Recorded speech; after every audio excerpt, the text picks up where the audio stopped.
Foreign Secretary Boris Johnson has backtracked over a threat to pull England out of the World Cup due to the suspected poisoning of a former spy on English soil.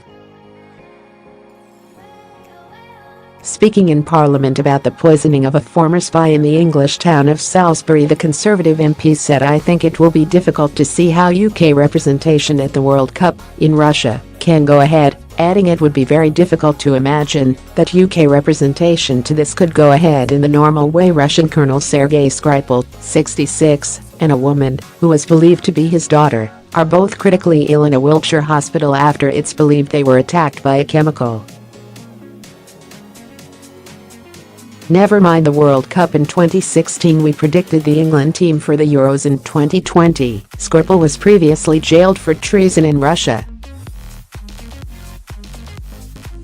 However, after a backlash, Johnson's team quickly backtracked, claiming that what the politician meant was that dignitaries from the UK were unlikely to head east this summer.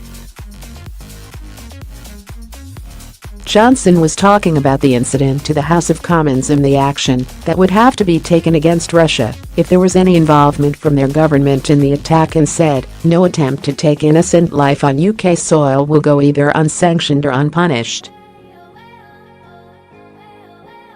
The 53-year-old said that the government would respond robustly if evidence proved any connection between Vladimir Putin's government and the attack on Skripal.